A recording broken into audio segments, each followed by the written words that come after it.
Let's explore expert mode.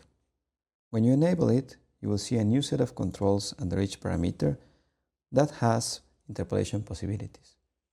These belong to the signal system, which lets parameters be driven by dynamic sources such as LFOs and patterns. Let's take period, for example. If you enable the signal box, it activates an LFO by default. You will see then parameters for the LFO signal, hertz, which is the signal frequency, and a syncing menu.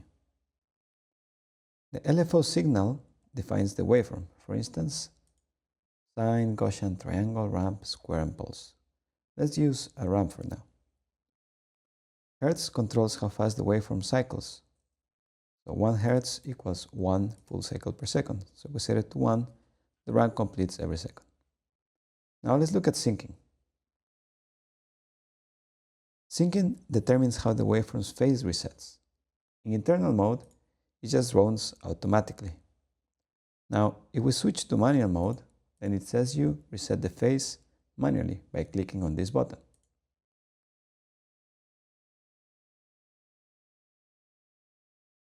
But the real power comes when you sync in to external resources, like beats, bars, or 16ths.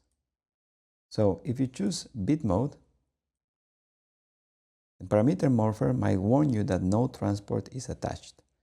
That is because it needs a clock signal. To fix this, go to your ParameterMorpher and under Inputs, connect something that has time information. The ParameterMorpher supports both the bit CHOP or the Ableton Link CHOP. Once you plug one in, let's try for example the Ableton Link, then the ParameterMorpher automatically extracts the required channels, which are bar, beat, 16, and BPM, and creates a visible block up here, from where you can follow the rhythm. From there, you can sync your modulation precisely. For example, setting this to 2 beats makes one full waveform cycle and expands across 2 beats. Let's see that in action.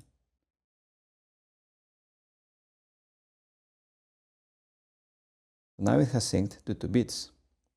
It takes a little second because it needs to calculate it.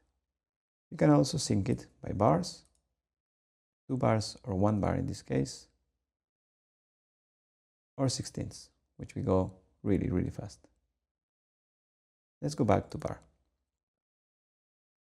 If you prefer, you can also generate your own clock or use systems like TDAbleton, which integrates seamlessly with the ParameterMorpher. Now, let's look at the second signal mode, which is pattern, by pressing this button here.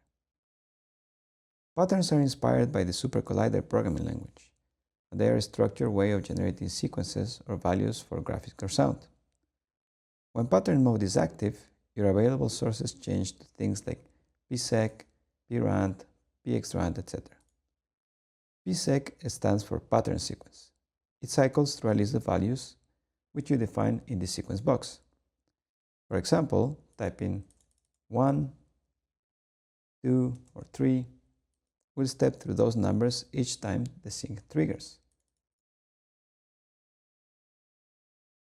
Prand or pattern random picks one value at random from your list on every sync. Let's see 2.0 or 2.5, 3, 6, and 8.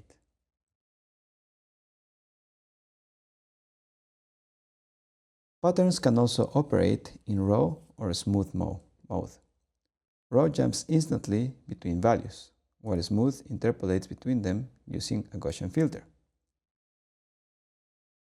This system gives you a huge range of motion and rhythmic variation. It's intuitive once you start experimenting, especially if you're already familiar with modulation and sequencing in TouchDesigner or music software. Right? That wraps up expert mode. In the next tutorial, we will explore how to map parameters in ParameterMorpher using MIDI and OSC with a completely redesigned system that gives you full real-time control over every parameter. Thanks for watching. If you enjoy my work and want to support future projects and access to all my tools, please consider subscribing on Patreon. It really helps keep creation and research going. You can also connect with me through my website, Instagram, or just drop me an email. I would love to hear from you. All links are in the description below. See you next time.